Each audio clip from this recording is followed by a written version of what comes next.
అందరికీ మరణాత. మన ప్రభు అయిన యేసుక్రీస్తు కృపయు దేవుని ప్రేమయు పరిశుద్ధాత్మ సహవాసము మనకి తోడయుండి నడిపించునుగాక. ఆమేన్. వాక్య ధ్యానములోకి కొన్ని విషయాలు పరిశుద్ధ గ్రంథముల నుండి వాక్యాన్ని ధ్యానం చేసుకుందాం. నేటి దినాల యందు బయటికి రావడానికి వీలు లేని వారమై మనమున్నటువంటి గృహాలలోనే ఉండి ఈ రీతిగా ఈ కార్యక్రమాలు వీక్షించడానికి ప్రభు కృప చూపించిన వారు ఉన్నారు. అధికారులైన వారు మరి బయటకు రాకూడదు అని ఆదేశమును దించి ఉండగా అధికారుల యొక్క మాటను బట్టి నడవలసిన వారమై ఉన్నాం. అందును బట్టి రోమీయులకు రాస్తూ 13వ అధ్యాయములో పౌలు గారు తెలియచేసిన మాట, ప్రతి వాడును పై అధికారులకు లోబడవలెను, ఏలయనగా దేవుని వలన కలిగినది తప్ప మరి ఏ అధికారము లేదు. ఉన్న అధికారములు దేవుని వలననే నియమింపబడి ఉన్నవి. కాబట్టి అధికారమును ఎదిరించువాడు దేవుని నియమమును ఎదిరించుచున్నాడు. ఎదిరించువాడు తమ మీదకి తామే శిక్ష తెచ్చుకుందరు. అలాగ ఎదిరించువాడు తన మీదకి తానే శిక్ష తెచ్చుకున్నాడు. ప్రభుత్వం చేయవారు చెడ్డ కార్యములే. కాబట్టి అధికారులు చెప్పినటువంటి మాటను మనం వినాలని, ఎదిరించకూడదని, అలా వినుట దేవుని యొక్క మాట వినుటియే అని, ఒకవేళ ఎదిరిస్తే దేవుడి మాటకి వ్యతిరేకంగా ఉండి శిక్ష మన మీదకి తెచ్చుకునుట అని ఈ వాక్య భాగమును బట్టి మనము గ్రహించగలుగుతూ ఉన్నాం. ఈ రోజులలో మన పరిస్థితి ఏమిటి? తెగులు గడియ గడికి అధికమవుతూ ఉంది. అనేకులు చనిపోతూ ఉన్నారు. ఈ పరిస్థితి ఉండే కొలది స్తుతిమించిపోతూ ఉంది, విస్తరించిపోతూ ఉంది. ఇలాంటి సందర్భాల్లో మనల్ని కాపాడు వారెవరూ లేరా? లేక మనకి మరి మన పరిస్థితి ఏంటి అనే ఆలోచన అనేకులకి వస్తూ ఉంది. అధికారులైన వారు ఘనమైన ప్రయత్నాలు చేస్తూ ఉన్నారు. మనిషిని నిలువుగా ప్రాణము తీసేటువంటి ఈ భయంకరమైన తెగులు నుండి కాపాడడానికి ఇంకా ఔషధములేమి దేశములు కనుగొనలేకపోయినవి. ఇలాంటి భయంకర పరిస్థితులలో ఈ పరిస్థితి నుంచి మనల్ని కాపాడగలిగే వారు ఎవరు? దేవుడు కొన్ని విషయములను తెలియచేస్తూ ఉన్నారు. దినవృత్తాంతముల 2వ గ్రంథం 7:14 మనం ఎరుగుతాం కదా, నా పేరు పెట్టబడిన ప్రజలు తమ తాము తగ్గించుకుని ఉపవాసముడి చెడు మార్గమును విడిచి నా సన్నిధిలో ప్రార్థిస్తే ఆకాశం నుంచి వారి ప్రార్థనలు విని వారి దేశమును స్వస్థపరుస్తాను అని అన్నారు. కనుక ఈ దినాల యందు అడుగు బయటకు పెట్టడానికి వీలు లేకుండా మనమున్నటువంటి స్థలములలోని మన కుటుంబాలతో మనము ఉండునట్లు దేవుడిచ్చిన ఈ గొప్ప సమయములో కొన్ని కార్యములు మనం కొనసాగించగలిగిన వారమైతే మనమున్నటువంటి స్థితి నుంచి మనము బయట పడగలము. ఈ తెగులులో నుంచి మనకి విడుదల కలగాలి అనంటే కొన్ని విషయములు మనము వాక్య గ్రంథముల నుంచి నేర్చుకోవలసిన వారమై ఉన్నాం. ఏమిటి ఆ విషయాలు అనంటే, మొదట మనము పాపమును విడిచిపెట్టాలి. మొదట మన పాపములను విడిచిపెట్టాలి. ఏప్రిల్కి రాస్తూ 12వ అధ్యాయము ప్రారంభ వచనాల్లో ఉన్న మాటలు చూస్తే, ఎంతో గొప్ప సాక్షి సమూహము మేఘము వలె మనల్ని ఆవరించి ఉన్నందున మనము కూడా ప్రతి భారమును సులువుగా చిక్కుల పెట్టు పాపములను విడిచిపెట్టి విశ్వాసమునకు కర్తయు దానిని కొనసాగించువాడునైనా యేసు వైపు చూచుచు మన ఎదుట ఉంచబడిన పందెములో ఓపికతో పరిగెత్తుదుము అనే మాటలు మనకి కనబడుచున్నవి. కనుక మన పాపములను మనము జ్ఞాపకం చేసుకోవాలి. మనలో ఉన్నటువంటి పాపములను మనం పరిశీలన చేసి చూసుకోవాలి. ఇది పాపము అని మన తలంపునకు దేవుడు తెలియచేసినప్పుడు దానిని మనము విడిచిపెట్టవలసిన వారమై ఉంటూ ఉన్నాం. ఎంతో గొప్ప సాక్షి సమూహము మేఘం వలె మనల్ని ఆవరించి ఉన్నందున యేసుక్రీస్తు ప్రభువారి మొదలుకుని వాక్య గ్రంథములో ఎంతమంది అపోస్తులైన వారు ఉన్నారో వారందరూ దేవుని సాక్ష్య సమూహం వలె మనల్ని ఆవరించినట్లు మనము చూడగలుగుతూ ఉన్నాం. వారి ప్రార్థనా స్థితి, వారి యొక్క బోధ, వారి యొక్క ఆధ్యాత్మికమైనటువంటి జీవిత అనుభవాన్ని, వారి యొక్క సాక్షి యొక్క స్థితిని మనం గమనించినప్పుడు మనము కూడా వారి వలె ఉండడానికి, ఈ పాపముల నుంచి విడుదల పొందిన వారమై ఆ పాపములను ఆయన ఎదుట విడిచిపెట్టిన వారమై విశ్వాసమునకు కర్తయు దాన్ని కొనసాగించువాడైన దేవుని మహాకృపతో ముందుకు సాగవలసిన వారమై ఉన్నాం. భక్తుడైనటువంటి నెహెమీయా ప్రియులారా, తన యొక్క పితరుల పాపములను తన పాపములుగా ఎంచుకుని దేవుని ఎదుట వాటిని ఒప్పుకుని ప్రార్థిస్తూ ఉన్నట్లు వాక్యములు మనము చూడగలుగుతూ ఉన్నాము. ఇర్మియా గ్రంథము 5వ అధ్యాయములో మనం చూస్తే, దేవునికి స్తోత్రము, ఇర్మియా గ్రంథం 5వ అధ్యాయము 25వ వచనాన్ని మనం చూడగలిగితే, మీ దోషములు వాటి క్రమమును తప్పించెను, మీ దోషములు వాటి క్రమమును తప్పించును, మీకు మేలు కలుగుకుండుటకు, మీకు మేలు కలగకుండుటకు మీ పాపములే కారణం, మీ పాపాలే కారణము. దేవునికి స్తోత్రము. మీ పాపములు మీకును దేవునికి మధ్య అడ్డుగా నిలబడి ఉన్నవి. ఏ భేదము లేదు. అందరూ పాపం చేసి దేవుడు అనుగ్రహించు మహిమను పొందలేకపోతూ ఉన్నారు. మీకు మేలు కలగకుండా ఉండడానికి ప్రధానమైన కారణము మీ పాపములే అని రాయబడి ఉన్నట్లు మనము చూడగలుగుతూ ఉన్నాం.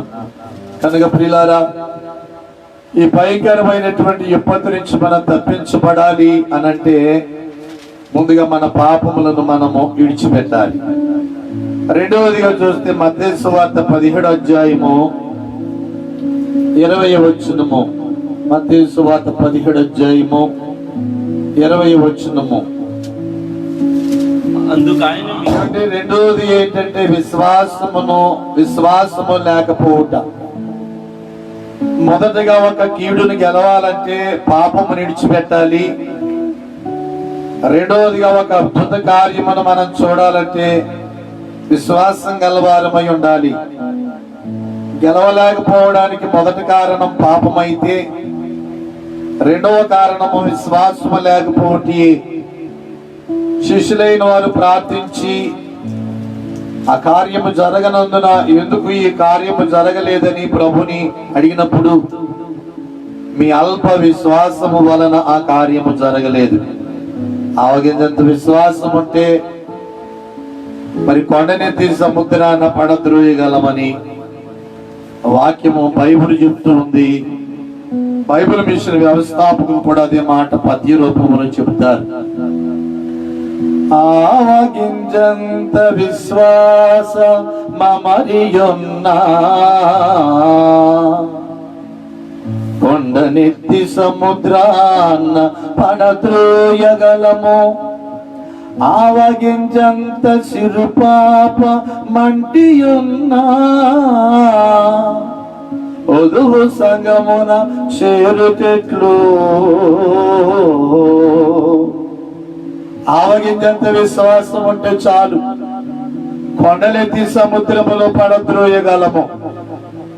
కనుక విశ్వాసం లేకపోతే ఈ భయంకరమైనటువంటి దినములలో ఏ విధమైన దారి దొరకకపోవుట, విశ్వాసం లేకపోవటం వలనే మీరు దురాత్మను బంధించలేకపోయారని ప్రభు శిష్యులకు తెలియచేసినట్లు ఈ కడవర దినాలలో ఈ పొత్తును మనం ఎందుకు తొలగించలేకపోతూ ఉన్నాము అనంటే, నిన్ను స్వస్థపరచు యెహోవాను నేనే అనిన దేవుడు మనకున్నాడని విశ్వాసం లేకపోవటం. కనుక విశ్వాసమును గురించి దేవుడు తన వాక్యమును తెలియచేస్తూ ఉన్నారు. విశ్వాసము లేని పిల్లలైన వారై ఉన్నారని లోకాసు వార్త 9:41 అల్ప విశ్వాసము కలిగిన వారులారా అని ఆ సముద్రములో తుఫాను రేగినప్పుడు శిష్యులైన వారితో బలహీనమైన విశ్వాసము గలవారై ఉన్నారని పిల్లరా రోమీయులకు రాసిన పత్రిక 4:19 మృతమైనటువంటి విశ్వాసమని యాకోబు పత్రిక 2:17 మనము చూడగలుగుతూ ఉన్నాం. అలాగనే కొరింథీ మొదటి పత్రిక 15:14 మనం చూస్తే వ్యర్థమైన విశ్వాసము, మన విశ్వాసము వ్యర్థమైనదని దేవుడు తన వాక్యము ద్వారా తెలియచేస్తూ ఉన్నారు. మరి ఎలా ఉండాలి మన విశ్వాసము అనంటే, పిల్లల వాక్య గ్రంథములో పేతురు మొదటి పత్రిక 1:7 అమూల్యమైన విశ్వాసముగా ఉండాలి. అమూల్యమైన విశ్వాసం ఎలా ఉండాలి మన విశ్వాసము? యోధా పత్రిక 20 అతి పరిశుద్ధమైన విశ్వాసముగా ఉండాలి. అతి పరిశుద్ధమైన విశ్వాసం. కాబట్టి ఈ దినాల యందు విశ్వాసము లేని వారమై అవిశ్వాసము గలవారమై ఉండుచును బట్టి మనము కీడును గెలవలేని బలహీనులుగా కనబడుతూ ఉన్నాము. మూడవదిగా చూస్తే, నీ సమస్య మీదే గాక ఇతరుల సమస్య మీద కూడా నీవు ఆలోచన గలవారై ఉండాలి. ప్రియమైన వాళ్ళరా, యోనా చేసినటువంటి ప్రసంగములు, అతను చెప్పినటువంటి గర్తింపులు కేవలం నినివే ప్రాంత ప్రజల యొక్క క్షేమం కొరకు, ఎస్తేరు చేసినటువంటి ఉపవాసములు యూదులైన వారి యొక్క ప్రాణ రక్షణ కొరకు, మోషే చేసినటువంటి ప్రార్థనలు, ఆయన చేసినటువంటి ఉపవాసములు ఇశ్రాయేలీయుల యొక్క ప్రజలైన వారి కొరకు అని మనం గమనించాలి. యేసు ప్రభు వారి విషయంలో కూడా చూస్తే, ఆయన చేసిన త్యాగము, ఆయన చేసిన ప్రతి విధమైన కార్యము కూడా ప్రజలైన వారి కొరకే. కాబట్టి మనకున్న సమస్యే గాక ఇతర సమస్యల మీద కూడా దృష్టించిన వారమై ఉండి, ఇతర సమస్యల కొరకు మనము ఆలోచన గలవారమై ఉండి, ఇతరులకు కలుగుతున్న సమస్యలను బట్టి భారము కలిగి ప్రార్థించవలసిన వారమై ఉన్నామని ఈ వాక్యమును బట్టి మనము గమనించవలసి ఉన్నది. వారి సమస్యలను లక్ష్య పెట్టి వారమై ఉండి వాటి కొరకు భారము కలిగి ప్రార్థించవలసిన వారమై ఉన్నామని మనము గమనించవలసి ఉన్నది. నాలుగవదిగా చూస్తే, మన మనసులో ఉన్నటువంటి అడ్డుగోడలను మనము తీసివేసుకోవలసిన వారమై ఉన్నాం. కొరింథీయులకు రాయించిన 2వ పత్రిక, కొరింథీ 2వ పత్రిక 10:4 మనం చూస్తే, అందుకు యేసు విశ్వాసం లేని మూర్ఖతరము వల్ల, అందుకు యేసు ప్రభు విశ్వాసము లేని మూర్ఖపు తనపు వారులారా, నేను ఇంతకాలము మీతో కూడా ఉండి, నేను అంతకాలం మీతో కూడా ఉండి మిమ్మును సహింతును నీ కుమారుని ఇక్కడికి తీసుకుని రమ్మని చెప్పెను. వాడు చూస్తుండగా ఆ దయ్యము వాణ్ణి పడద్రోసి విలవిల్లాడిచుండెను. యేసు ఆ అపవిత్రాత్మను గద్దించి వాళ్ళని స్వస్థపరిచి వాని తండ్రికి అప్పగించెను. గనుక అందరూ దేవుని మహాత్మ్యమును చూసి ఆశ్చర్యపడిరి. ఆయన చేసిన కార్యములన్నిటినీ చూసి అందరూ ఆశ్చర్యపడుచుండగా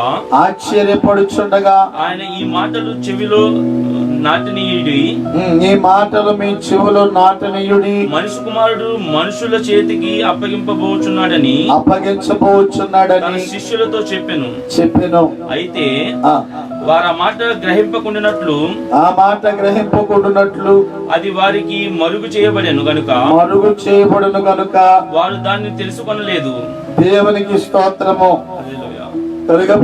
మనలో ఉన్నటువంటి అడ్డుగోడలను, మనలో ఉన్నటువంటి ఆటంకములను దేవుని వాక్యమును పరిశీలన చేస్తే, మరి దైవవాక్యములో కొరింథీయులకు రాసిన 2వ పత్రిక 10వ అధ్యాయము 4వ వచనములో మనం చూస్తే, మా యుద్ధోపకరణములు శరీర సంబంధమైనవి కావు గాని దేవుని ఎదుట దుర్గము పడద్రోయ జాలిన బలము గలవై ఉన్నవి.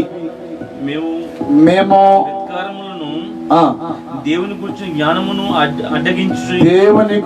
జ్ఞానమును అడ్డగించు ప్రతి ఆటంకమును పడద్రోసి. ఈ మాట గమనించాలి. దేవునికి స్తోత్రము. దేవుని గూర్చిన జ్ఞానమును అడ్డగించు ప్రతి ఆటంకాన్ని పడద్రోసి. దేవునికి స్తోత్రము. కనుక దేవుని యొక్క కార్యములు జరిగించటానికి ఆటంకముగా అడ్డుగా ఉండే ఎన్నో గోడలు మన అంతరంగములో ఉంటాయి. కనుక మనలో ఉన్నటువంటి అడ్డుగోడలను మనము తీసివేయవలసిన వారమై ఉన్నాము. ప్రియమైన వాళ్ళరా, దేవుని పనికి ఏది ఆటంకముగా ఉన్నదో, ఏది అడ్డముగా ఉన్నదో దానిని తీసివేసి దేవుని యొక్క కార్యములలో ముందుకు నడవలసిన వారమై ఉన్నామని మీకు మనం చేస్తూ ఉన్నాను. 5వదిగా చూస్తే, ప్రియులారా, సామెతల గ్రంథం 3వ అధ్యాయము 5వ వచనములో ఉన్నట్లు, నీ సొంత ఆలోచన మీద ఆధారపడకుండా ఉండవలసిన వారమై ఉన్నాం. చదువుదాం మాట. నీ స్వబుద్ధిని ఆధారము చేసుకోకుండా నీ పూర్ణ హృదయముతో యెహోవా యందు నమ్మకముంచుము. దేవుని యందు నమ్మకముంచుము. నీ ప్రవర్తన అంతటి యందు ఆయన అధికారమునకు ఒప్పుకొనుము. దేవునికి మహిమ కలుగును గాక. నీ సొంత బుద్ధిని, నీ సొంత ఆలోచనను ఆధారం చేసుకోక, నీ సొంత ఆలోచన మీద ఆధారపడక, నీకున్నటువంటి ఆలోచనే సరైనది అని అనుకోక దేవుడి మీద ఆధారపడము. ఆయన నీకు తలంపులను బట్టి ముందుకు సాగుము.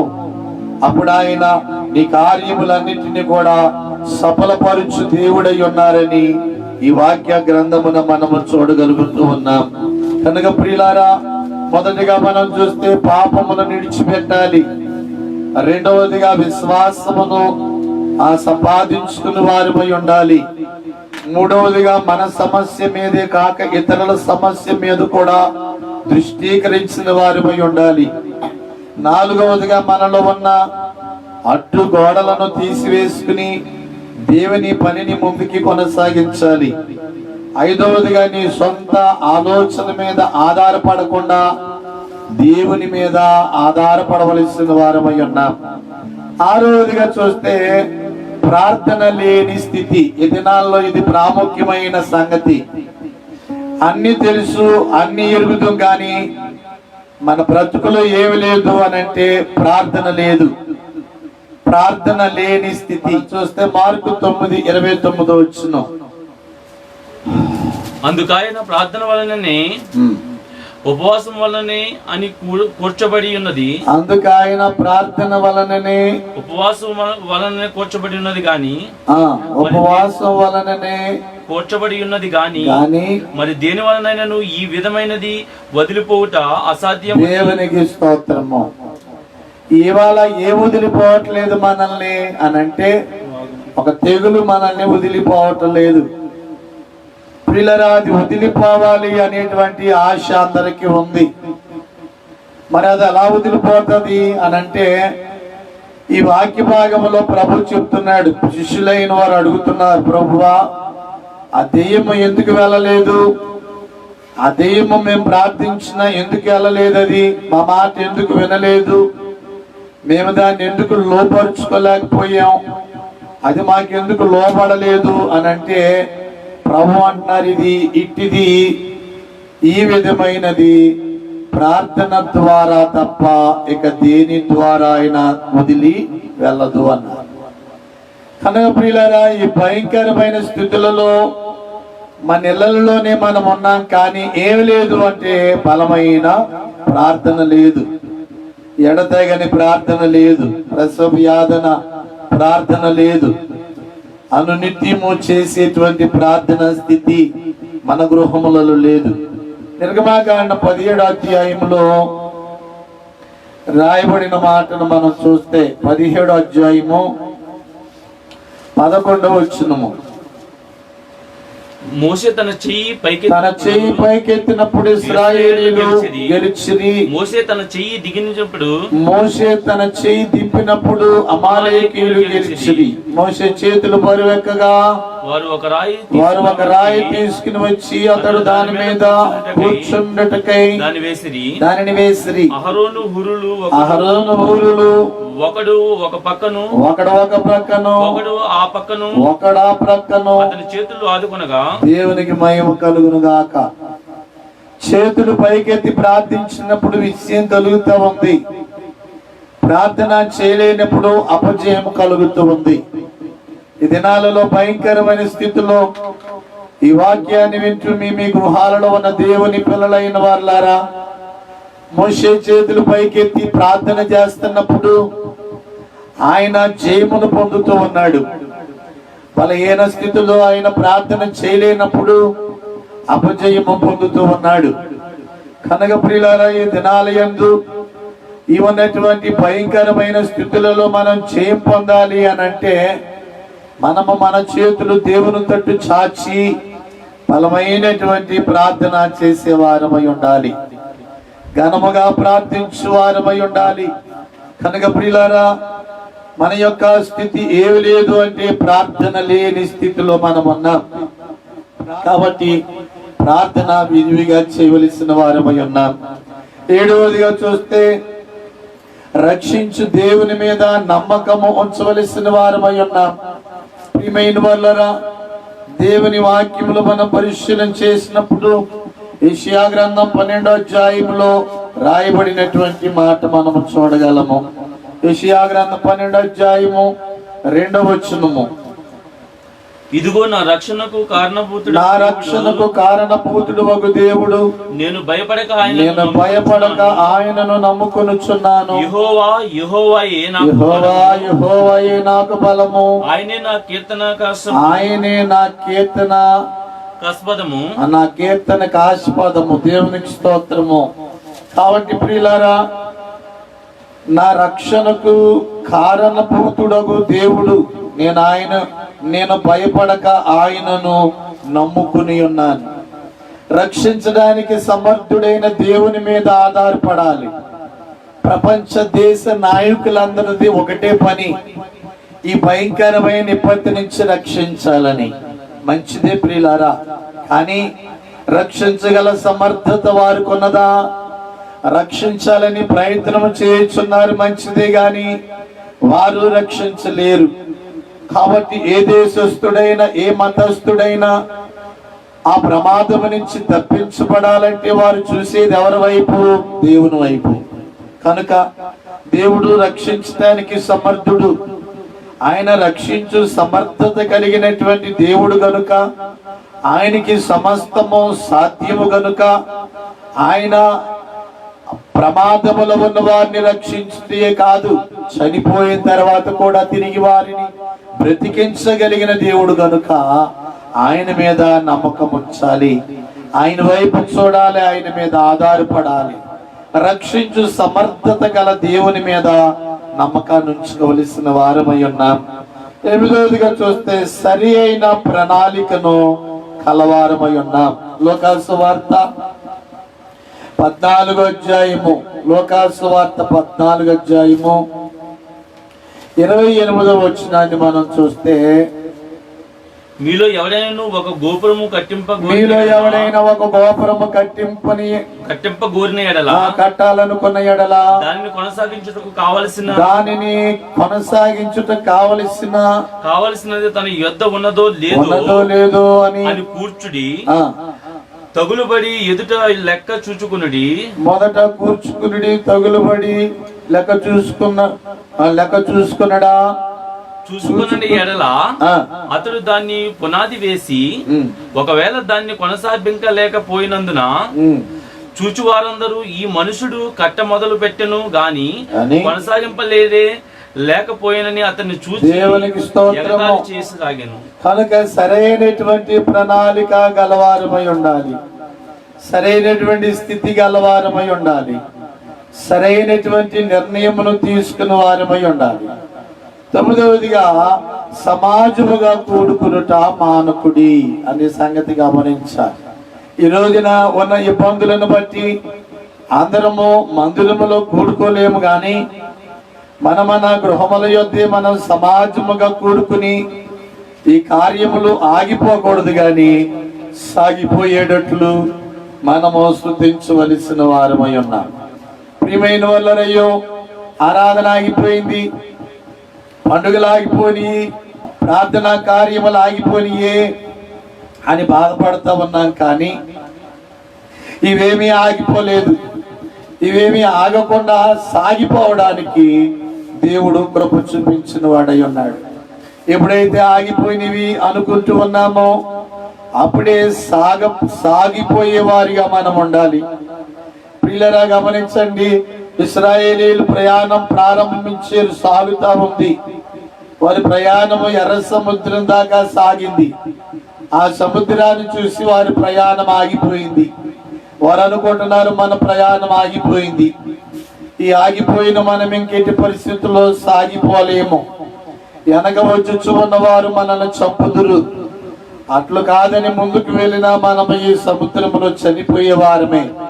మన ప్రయాణం ఆగిపోయింది అని వారు అనుకుంటూ ఉన్నప్పుడు దేవుడు దైవజనుడికి చెప్పగా, దైవజనుడు ప్రార్థించి తన కర్రను పైకెత్తగా, ప్రియులారా, ఆగిపోయిన ప్రయాణమును సాగిపోవడానికి దేవుడు సముద్రమును 2 పాయలు చేసిన వారై ఉన్నారు. అలాగనే ప్రియులారా, యోసేపు జీవితంలో కూడా మనం చూస్తే ఆయన అనేక చోట్ల ఆగిపోయినట్లే ఉన్నది. దర్శనములను బట్టి చూస్తే ఆయన జీవితము గొప్ప జీవితమే, గాని ఒక రోజున అన్నల ద్వారా గుంటలో పడవేయబడినప్పుడు ఆ గుంటలో ఆయన ప్రయాణము ఆగిపోయినట్లే ఉన్నది. అయితే దేవుని కృపను బట్టి ప్రియులారా, అక్కడ వారికి ఇచ్చిన తలాంపును బట్టి ఆ యోసేపును వారు ఐగుప్తునికి అమ్మివేట ద్వారా గోతులో ఆగిపోవలసిన ప్రయాణము యోసేపుకి ఎక్కడ దాకా సాగింది అంటే మరి ఐగుప్తి దాకా సాగి ఉన్నట్లు మనము చూడగలుగుతూ ఉన్నాం. ప్రియమైన వాళ్ళరా, ఆ రీతిగా ఆయన ప్రయాణము అనేక చోట్ల ఆగి మరలా ఆగినప్పుడే అది ముందుకి సాగుతూ ఉన్నది.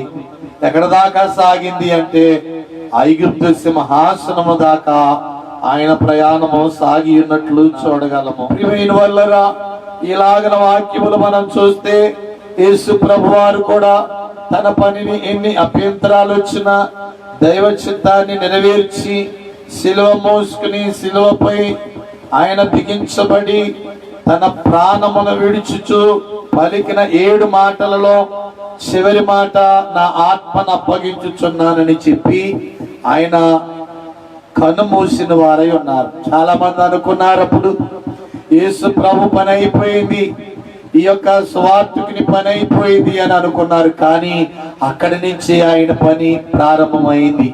పిల్లరా, ఆగిపోయింది అనుకునే సమయంలోనే ఆయన పని సాగిపోయింది. 12 మంది శిష్యులుగా, మేడగదిలో 120 మందిగా, పేతురు ప్రసంగాన్ని బట్టి 3000 మందిగా, 5000 మందిగా, ఇవాళ లక్షలాది మంది ద్వారా యేసు క్రీస్తు ప్రభు వారి యొక్క పని సాగుతూ ఉన్నది.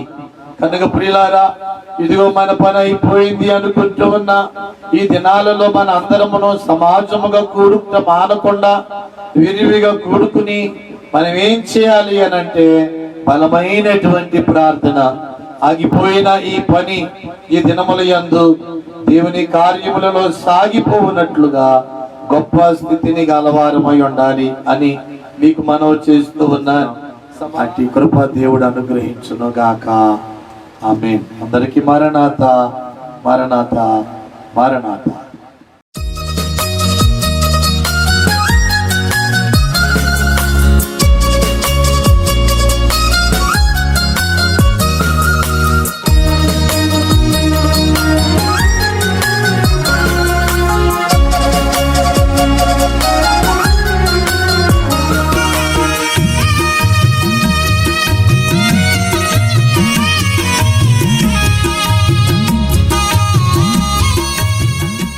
మా చిరునామా మరణాత మహిమా ప్రార్థనా మందిరం, house number 156, road number 6, MRC colony, Jubilee hills, film Nagar, Hyderabad 5,96,000. మా ఫోన్ నెంబర్స్ 04023608227. మా సెల్ నెంబర్ 90304 222227.